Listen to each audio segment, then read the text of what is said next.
we want to reflect on something that is very important because it has an immediate bearing on our salvation and essentially where we are heading with our lives. So I thought this could be very suitable for our contemplation, and like Abuna taught us, in our quiet time, we want to contemplate and reflect a little bit on some of that. Let me actually share the part that we're going to be reading.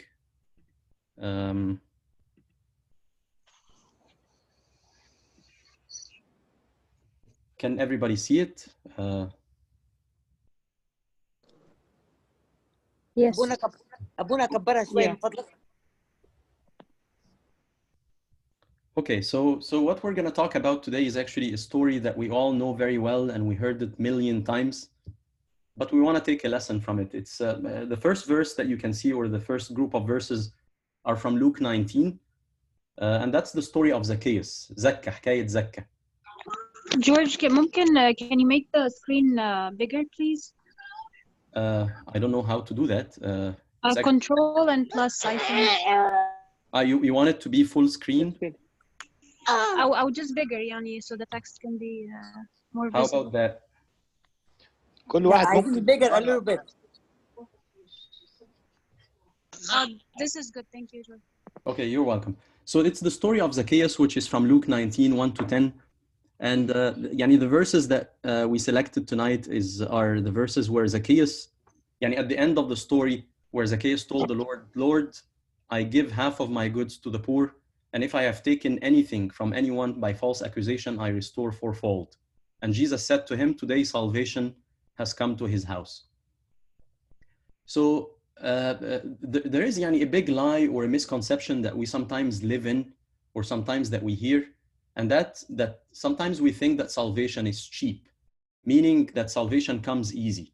As long as I believe, I don't do the big stuff, I'm not killing anyone, I'm not stealing, I'm not doing the huge things, then I'm okay. I will go to heaven. I don't really need to do much. I don't really need to do anything. And one of the things that reinforce this kind of lie or misconception in our lives is the society that we live in. Or not just this society, but the world. The world or the society teach us or try to make us always always be comfortable. It does not want us to be uncomfortable about anything, especially when this comes to our beliefs or religion and so on. But the gospel of Zacchaeus, or the story of Zacchaeus from Luke, it actually teaches us that salvation can be very, very expensive. And the word salvation expensive, of course, does not mean money, but expensive means that a true relationship with God does require a lot of work. So it can cost us a lot. In summary, it can cost us the things that we are most attached to. And sometimes, for example, in the example of Zacchaeus, it ended up costing him everything that he had. So sometimes the salvation may cost us also everything. So if we look at the example of Zacchaeus, who is Zacchaeus? As we know, Zacchaeus is a man who is a sinful man. He's a chief tax collector, رئيس عشارين يعني. And these are the bad guys. And they were really bad because they are Jews, but they are betraying their people because they were collaborating with the Romans so that they extort money from their own people, of course, by using force and unfair means. So they go to the people and they charge them more money than what actually the Romans ask for, and they get rich off of this money. So of course he was hated by his own people. And then we see Christ choosing to go into his own house. So this is an example of a person at the peak of his sinfulness, but then we see his repentance. And his repentance is exemplified in how he forsakes everything that he was attached to. Everything. In his case, it was the money and the love of money that he had. Of course, it doesn't have to be money for every person, but the thing that he was most attached to was the money and the love of money. So the meaning of the word repentance in Greek is very beautiful. The word is metania. And the word metania means change of mind. يعني الواحد يغير اتجاهه, change of mind completely. So we see that Zacchaeus, in this case, he underwent this change of mind. He undergoes this radical change of not only the way he thinks, but also the way he acts. So after Christ came to his house and he had his encounter with Christ, he made actually the biggest decision of his life. And this is the verse that we see. He said that half of my goods I will give to the poor. And this is, of course, huge. Imagine if any one of us, without a second thought, comes and says, I'm going to take 50% of everything I own, whether it's properties or cars or houses or whatever, and I'm just going to give it to the poor. It's very hard for any of us to do it. And then not only this, he says that if I've taken anything from anyone by false accusation, I restore fourfold, which means that with the remaining half, for every person that I have wronged, which is of course so many people because he was a chief tax collector, he says that I will return what I've stolen. This is a lot of money. And of course, what this means is that he's pretty much going to be bankrupt. It means that he loses everything. That's the price he's paying for his salvation. At that time, he's essentially, he has nothing. I mean, imagine at these times in Judea, of course, at that time, there was no welfare system. There's nothing called social services and so on. He loses everything he has. He's on the street and he's going to give everything he has. So this means that he's giving himself utter dedication to God and utter change in his life and in his mind. This is exactly what we mean by metanoia. In fact, there is a historical evidence that Zacchaeus became a bishop after this. He became the bishop of Caesarea. Although I'm not 100% sure about this, but maybe Abuna can confirm it. But it is said that Zacchaeus actually, he continued walking in the way of God. It was not just a decision that happened at this time. And in fact, Christ himself testified to that when he said that today salvation has come to this house. So what about us? What's in that for us? We also struggle with the exact same thing today. Where do we put our priorities? Do we put our priorities in place or not? What does it mean for us to be Christian people? Are we ready to that level of commitment or not? And of course, I'm talking to myself before anyone else. What is the way that we live our life? Most of us do not want to change the way we live. Meaning I feel comfortable with the way I live. And the reason I'm feeling comfortable is that, of course, the majority of the things that we do or that I do are selfish. It only targets myself or targets, I want things for myself, for my family. I want my own comfort. I want the newest things. I want things to be easy. I don't want to take the uncomfortable path or the hard way. So in fact, also when it comes to faith, sometimes we are willing to do as much as we want to do as long as it does not make us uncomfortable, as long as it's not inconveniencing us, as long as I don't have to suffer, as long as I don't have to pay a price for it. So of course, our reflection tonight is not about money, because somebody can be very rich, but he may not be or she may not be enslaved to what they have. They may not be enslaved to their belongings, and vice versa. The bottom line is actually about the fact that we want to get our priorities right. We want to put God first before anything else. That's really what matters. And of course, this entails a lot. And that's what we were talking about at the beginning, that salvation is not cheap. It entails forsaking the things that are entangling me, the things that I'm attached to.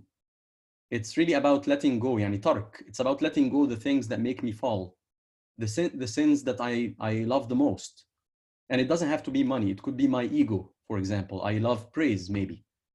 Every one of us knows his or her own weakness. So this could be really a point of contemplation for us tonight, that we think about these things that are entangling us and these things that we do really need to forsake, and that thing that we have to give up.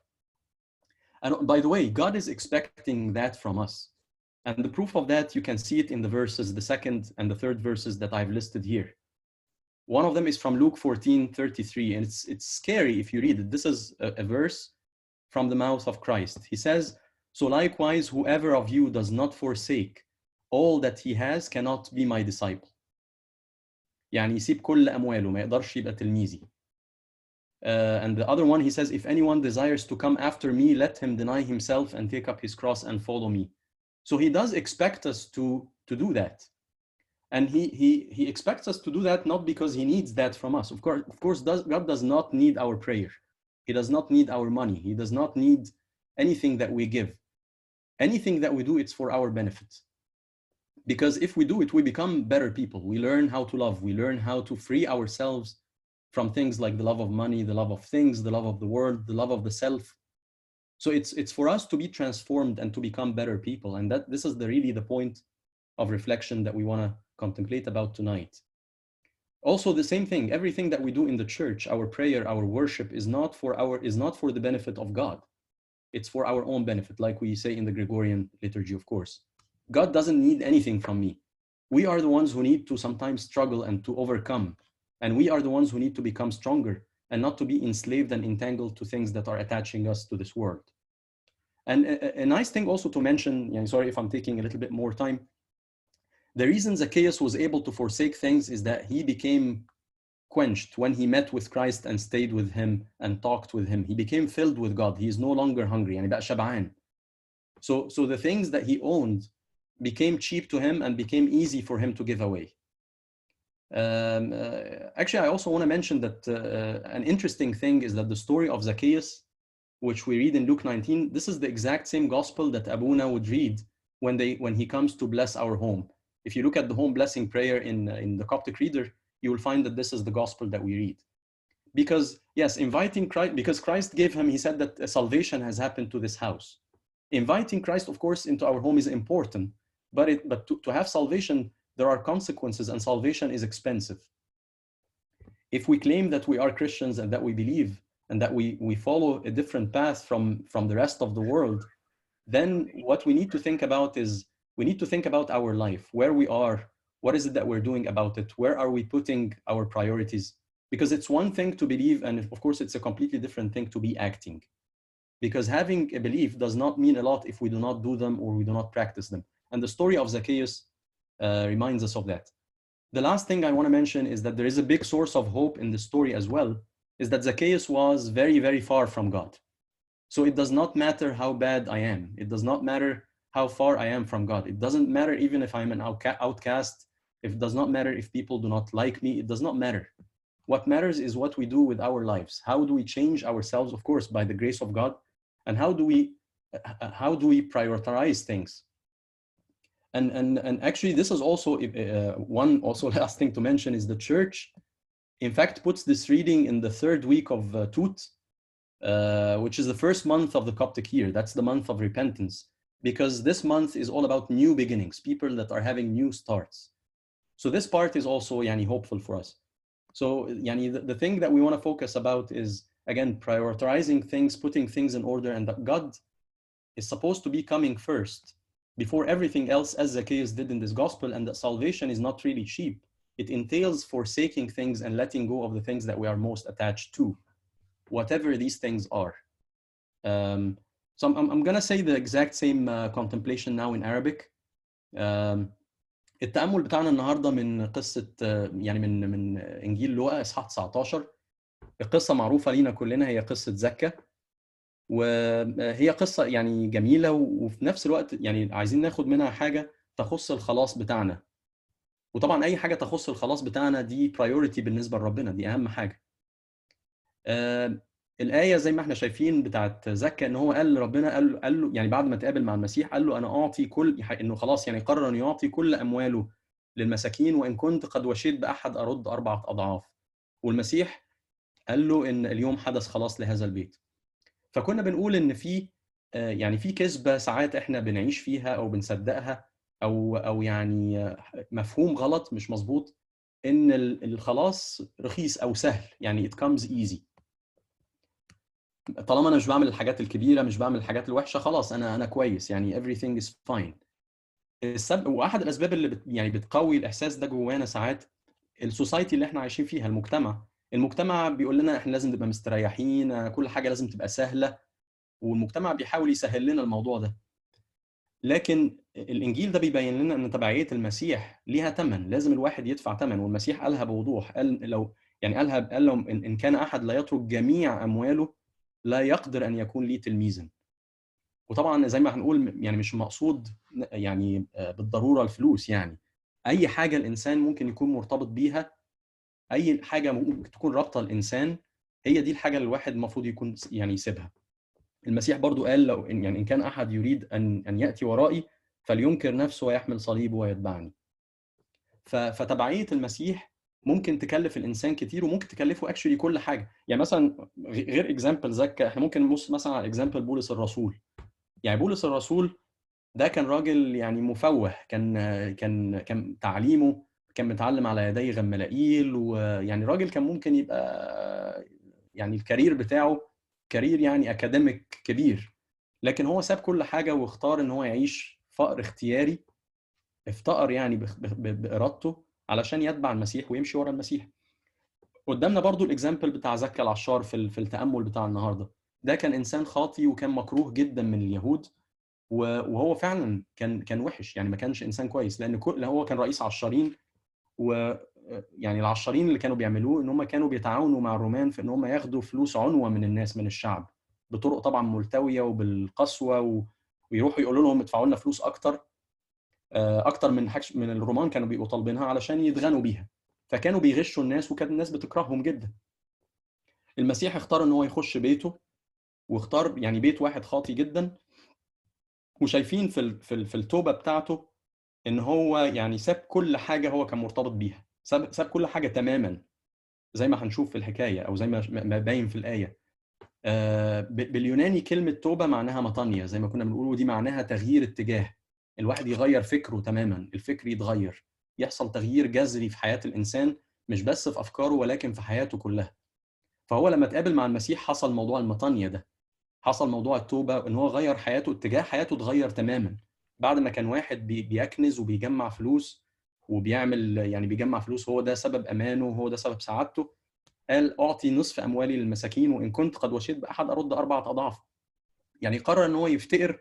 لو اي حد فينا يقدر يعني يدي نص فلوسه ونص ممتلكاته، يعني دي حاجه صعبه جدا. ومش بس كده، هياخد النص التاني ويدفع بيه لاي واحد هو اخذ منه فلوس بشكل ظلم. فهو ساب كل حاجه كانت عنده، وده معناها ان هو كرس نفسه لربنا تماما. وفعلا في التاريخ يعني يقال ان زكا بقى بعد كده بقى اسقف بتاع قيصريه. ان هو يعني حتى لو هو ما كانش بقى اسقف قيصريه، هو تبع المسيح تماما من اللحظه دي. وده باين جدا من شهاده المسيح، انه قال اليوم حدث خلاص لهذا البيت. طيب بالنسبه لنا احنا، هي دي برضو نفس الحاجه اللي احنا بنعدي فيها كل يوم، ان احنا فين الاولويات بتاعتنا لو احنا مسيحيين. هل احنا بنحاول دايما نعمل الحاجات اللي تريحنا في الدنيا؟ وده كتير يعني بيحصل في كتير من الاحيان، ان احنا بنتصرف تصرفات بيكون فيها انانيه، بتركز علينا احنا بس، بتركز على عائلتنا، بدور على الراحه بتاعتي انا، عايز الحياه تكون سهله. وانا ممكن اعمل حاجات كويسه as long as ان الحاجات دي مش هتخليني يعني استراجل، او هتخليني اسافر او اتعب، او تكون يعني against me. فالتامل بتاعنا النهارده مش عن الفلوس، لان ممكن واحد يكون غني لكن مش مستعبد للحاجات دي. لكن التامل عن ان احنا نحط الاولويات بتاعتنا بحيث ان ربنا يكون اول واحد. وده طبعا معناه ان الواحد لازم يترك.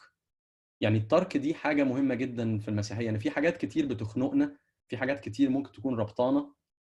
ومن الحاجات دي طبعا الخطايا المحبوبه، الخطايا اللي احنا بنحبها، ممكن تكون خطيه ذات، ممكن تكون خطيه كبرياء، ممكن تكون خطيه شهوه، ممكن تكون اي نوع من الخطيه انا مرتبط بيها ومش قادر اسيبها. كل واحد فينا ممكن يبص على الضعفات اللي فيه، ولازم يعرف ان تبعيه المسيح ليها ثمن، ان انا لازم عشان اتبع المسيح لازم اسيب ولازم اترك. وده باين قوي في الايات اللي هي بتاعت لوقا او بتاعت متى: ان كان احد لا يترك كل امواله لا يستطيع ان يكون لي تلميذ. وربنا متوقع مننا ده بدليل الآيات دي، لكن هو مش متوقع الكلام ده مننا علشان هو عايز مننا حاجة. يعني لست أنت المحتاج إلى عبوديتي، بل أنا المحتاج إلى ربوبياتك.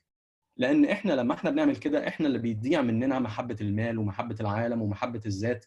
إحنا اللي بنتحرر من جوه بعد ما كان فيه العبودية أو الاستعباد. فأي حاجة حتى في العبادة بتاعتنا إحنا بنعملها، دي مش علشان ربنا عايزها، مش عشان بنفيت يعني بتاع ربنا، دي علشاننا احنا.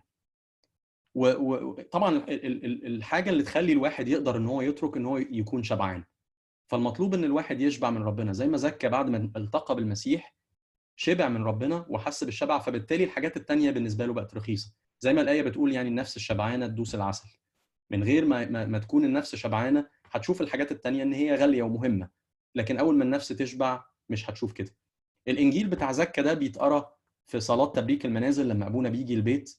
وده يعني بيقول لنا يعني يعني عشان طبعا حدث خلاص لهذا البيت، واحنا بنعزم المسيح في البيت لان ابونا جاي يبارك البيت بتاعنا. لكن برضو الانجيل ده بيقول ان تبعيه المسيح الخلاص ما هواش رخيص، ما هواش حاجه رخيصه. يعني it doesn't come easy. الخلاص محتاج ان الواحد يترك ويسيب. في رجاء كبير جدا في الانجيل ده، ان زكا ده ما كانش واحد